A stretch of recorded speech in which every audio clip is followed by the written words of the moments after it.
कई दिनों से जंगल में बारिश झमझम बरस रही थी।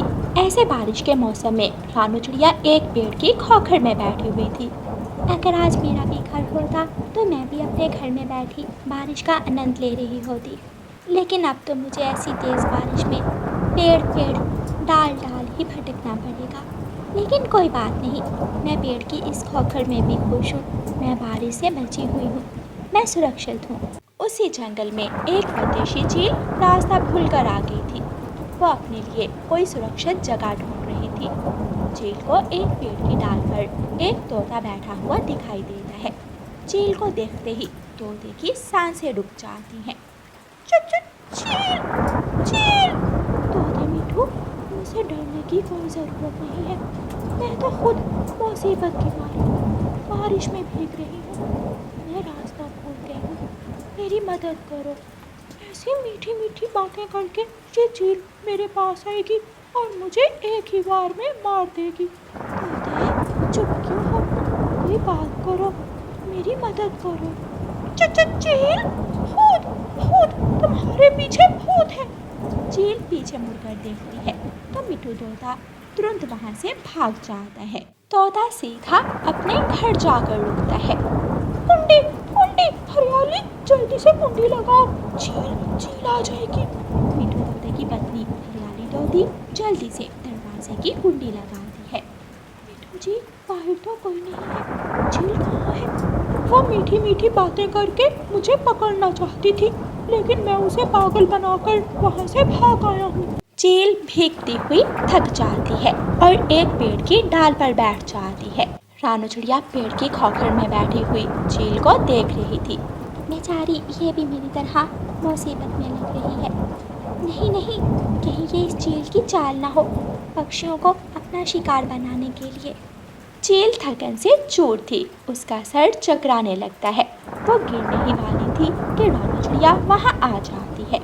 चील उठे उठे, हिम्मत से काम ले, वहाँ आ जाए, उस पेड़ की खोखर में आ जाए। चील बहुत मुश्किल से उठती है और रानू चिड़िया के साथ पेड़ की खोखर में चली जाती है। रानू चिड़िया चील को मीठा फल देती है। आप ये मीठा फल खा ले, इससे आपके शरीर को ताकत मिलेगी। चील मीठा फल खा लेती है। चिड़िया, आप भी खोखर के अंदर आ जाए, आप बाहर बैठी क्यों भीग रही हो? मैं तो सुबह से सो कर थक गई हूँ। इस बारिश में खाने और सोने के सिवा कोई काम भी तो नहीं है, आप आराम करें। चील थोड़ी देर सो जाती है। कालू जी, अगर हमने चिड़िया से ये घर न छीना होता तो हम भी दूसरों की तरह बारिश में भीग रहे होते। हमने उस गरीब चिड़िया का घर छीन लिया और वो कुछ ना कर सकी। गोरी गोरी, अब चिड़िया रहती कहाँ है? रहती है एक सूखे पेड़ की खोखर में। जिसने ये घर बनाया वो पेड़ की खोखर में बैठी है और हम कौवे चिड़िया के घर में मजे कर रहे हैं। चील दी, जब मैंने सारा घर बना लिया तो उन कौवों ने आकर मेरे घर पर कब्जा कर लिया, लेकिन मैंने लड़ाई करने की बजाय वो घर उनको दे दिया। मैं यहाँ ही खुश हूँ, इतना आरामदेह तो नहीं, लेकिन ये मेरा घर है। चिड़िया रानी, अगर आपको हो तो मैं अभी आपका घर उन कौवों से आपको वापस ले दूँगी। नहीं चील दी, अब मैं यहाँ ही ठीक हूँ। मैं सोच रही हूँ मैं अपने लिए नया घर बना लूँगी। 3 दिनों की बारिश के बाद बारिश रुक जाती है। रानू चिड़िया, मैं एहसानमंद हूँ आपकी कि आपने बारिश में मुझे आश्रय दिया। अब मैं जा रही हूँ, अगर कभी मेरी ज़रूरत हुई तो मैं पहाड़ों पर रहती हूँ। चील दी, मैं आपसे मिलने ज़रूर आऊँगी। चील वहाँ से चली जाती है। कुछ दिनों बाद रानू चिड़िया अपने लिए घर का काम फिर से शुरू करती है। रानू चिड़िया बड़ी और कुछ छोटी लकड़ियाँ इकट्ठी करती है। रानू चिड़िया उन लकड़ियों को एक जगह रखकर कुछ घास और कुछ तिनके लेने जाती है। कालू जी, ये नया घर कौन बना रहा है? वो सामने तोते का घर है, चलो हम तोते से जाकर पूछते हैं। कवि और कौवा तोते के पास जाते हैं। तोते वो सामने कौन नया घर बना रहा है? वो लकड़ियाँ तो रानू चिड़िया इकट्ठी कर रही है, शायद रानू चिड़िया ही अपने लिए घर बना रही है। गोरी गोरी, रानू चिड़िया का नया घर भी हम छीन लेंगे, बहुत मजा आएगा। 2 घर अब हमारे पास दो दो घर होंगे। कौवे अपने घर चले जाते हैं। शाम के बाद जब अंधेरा हो जाता है तो तोता इधर उधर देखकर रानू चिड़िया के पास जाता है। रानू, शाम को कौवे मेरे पास आए थे। वो कह रहे थे कि वो तुम्हारा ये घर भी छीन लेंगे। बेहतर यही है आप किसी दूसरे जंगल में जाकर अपना नया घर बना लो। तोते भैया, मेरे माता पिता ने अपना जीवन इसी जंगल में गुजारा है। मैंने अपना बचपन भी इसी जंगल में गुजारा है। यहाँ के पेड़ पौधे, पशु पक्षी सब दोस्त हैं मेरे। मैं ये जंगल छोड़कर नहीं जा सकती। तो फिर वो कौवे आपसे आपका ये घर भी छीन लेंगे। तोते भैया, चिंता ना करें, अब ऐसा नहीं होगा। कुछ दिनों बाद रानू चिड़िया अपना घर बना लेती है और अपने नए घर में आराम से बैठ जाती है। उधर कौवे भी प्लान तैयार कर रहे थे। कालू, जाओ अपने मामा जी को बुला लाओ। तुम्हारे मामा जी से रानू चिड़िया बहुत ज़्यादा डरती है। पता है, उस चिड़िया के पिता को मेरे मामा जी ने अपनी चोंच मारकर मार दिया था। इसीलिए तो मैं कह रही हूँ। कालू कौवा अपने मामा जी को लेने चला जाता है। शाम के बाद रानू चिड़िया अपने घर में बैठी हुई थी कि वही चील रानू चिड़िया से मिलने आ जाती है, जिसे रानू चिड़िया ने बारिश में आश्रय दिया था। मैं यहाँ से गुजर रही थी, सोचा मैं तुमसे मिलती जाऊँ। ये फल मैं तुम्हारे लिए लाई हूँ। शुक्रिया चील दी, आप मेरा कितना ख्याल रखती हैं। बाहर निकल, बाहर जल्दी कर। मैं हूँ कालू का मामा और मैं कालू कौवा। जल्दी बाहर निकल, ये घर छोड़ दे वरना जान से जाओगी। छोटी चिड़िया, इतना टाइम नहीं है हमारे पास। मैं 5 तक गिनूंगी। घर से बाहर आ जाओ वरना जान से जाओगी। चील दी, ये कौवे फिर से मेरा घर छीनने आ गए। मैं देखती हूँ इन कौवों को। चील घर से बाहर निकलती है। चील को देखकर तीनों कौवे भीगी बिल्ली बन जाते हैं। चील, आप यहाँ? चिड़िया कहाँ है? अभी बताती हूँ। चील तीनों कौवों को उठा कर पेड़ों में मारने लगती है। मर गया, मैं बूढ़ा हूँ, मुझे छोड़ दो। मैं गौरी की बातों में, अपनी पत्नी की बातों में आ गया था, मुझे माफ कर दो। लेकिन चील तीनों कौवों को मार कर उनके पंख तोड़ देती है और रानू चिड़िया अपने घर में सुकून से रहने लगती है। ऐसे कौवों को उनके किए की सज़ा मिलती है। प्यारे दोस्तों, इस कहानी को लाइक, अपने दोस्तों के साथ शेयर और चैनल को सब्सक्राइब करना बिल्कुल मत भूलना। आपका धन्यवाद। रानू चिड़िया अपना दाना लेने जा रही थी। रास्ते में गौरी कौवी उसे रोक लेती है। चिड़िया, रुको, मुझे भी साथ ले जाओ। मैं भी दाना लेने ही जा रही थी। गौरी बहन, मुझे तो दूर वाले जंगल जाना है। क्या आप इतना उड़ पाओगी? तो और क्या, मैं बूढ़ी हो गई हूँ। मैं तुमसे भी ज़्यादा तेज़ और दूर तक उड़ सकती हूँ। तो फिर जल्दी चलो, मुझे देर हो रही है। गौरी कौवी भी रानू चिड़िया के साथ उड़ती है। रानू चिड़िया आगे उड़ रही थी और गौरी कौवी पीछे पीछे। वो दोनों उड़ती उड़ती दूसरे जंगल पहुंच जाती हैं। एक सब्जियों का खेत देखकर गौरी कौवी रुक जाती है। चिड़िया, देखो वहाँ सब्जियाँ हैं। रानू चिड़िया भी रुकती है। गौरी, वो सब्जियों का खेत एक तो देखा है, हम यहाँ से सब्जियाँ नहीं खा सकती। चिड़िया, तोता कौन सा देख रहा है? 2 मिनट लगेंगे। मैं अभी एक कद्दू या फिर टमाटर तोड़ कर लाती हूँ और हम सब्जियाँ चुरा कर यहाँ से भाग जाएंगी। चोरी? ना बाबा ना, मैं ना तो चोरी करूँगी और ना ही चोरी में तुम्हारा साथ दूंगी। मैं तो खाऊंगी, मैं तो अब ये सब्जियाँ ही खाऊंगी। गौरी कौवी चिड़िया को छोड़कर सब्जियों के खेत में चली जाती है और टमाटरों के पौधों के पीछे छुपकर मज़े मज़े से लाल लाल टमाटर खाने लगती है। रानू चिड़िया आगे जाती है, उसे भी दाना मिल जाता है। गौरी कौवी जी भरकर टमाटर खाती है और फिर कुछ बैंगन तोड़कर वहाँ से वापस चली जाती है। कालू, आज मैंने एक खजाना ढूंढा है, भोजन का खजाना। गौरी, काले काले बैंगन ये तुम कहाँ से लाई हो? वहाँ काले काले बैंगन भी हैं, लाल लाल टमाटर भी और दूसरी सारी सब्जियाँ भी।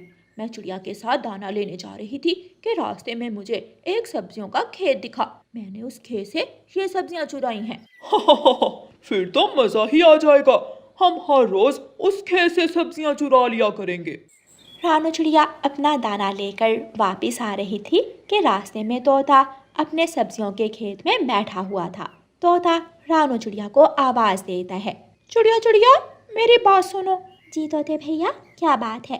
किसी ने मेरे खेत से लाल लाल टमाटर और काले काले बैंगन चुराए हैं। क्या तुमने किसी को मेरे खेत की तरफ आते हुए देखा है?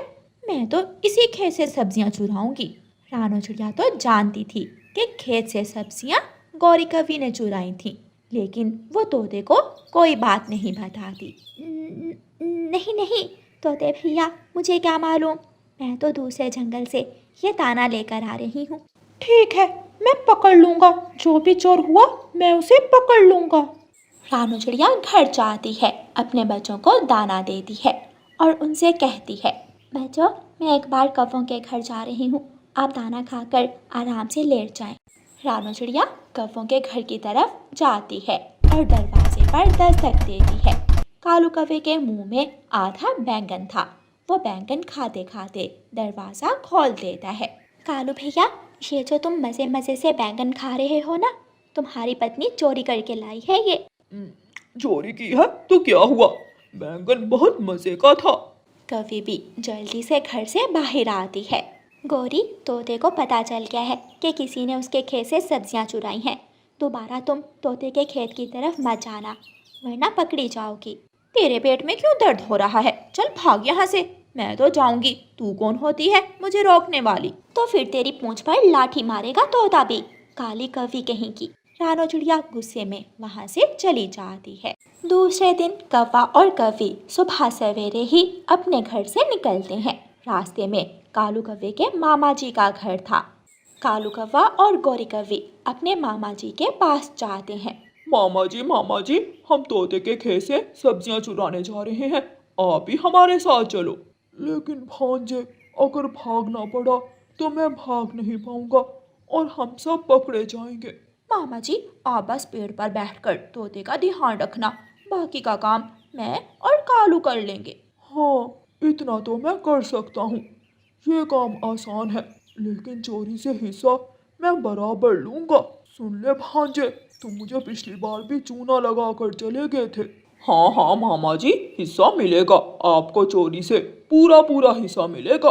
मामा जी मान जाते हैं और तीनों कौवे तोते के खेत की तरफ उड़ते हैं।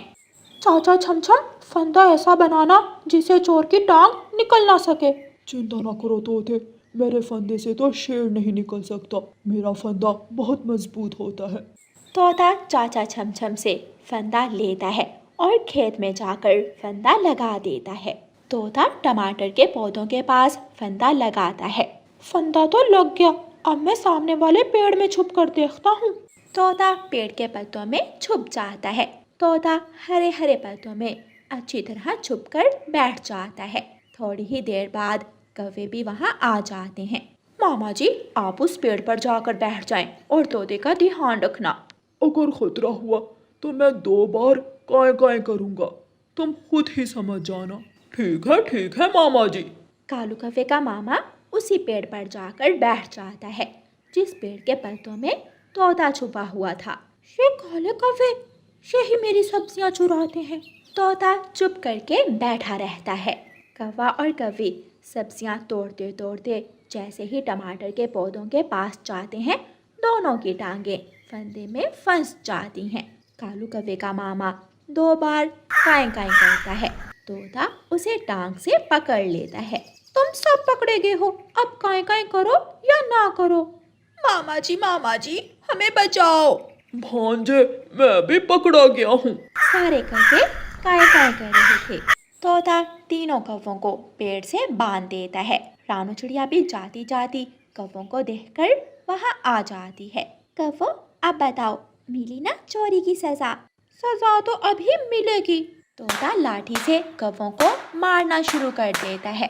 मेरी पूंछ, तोते यहाँ मत मारो, मेरी पूंछ टूट जाएगी।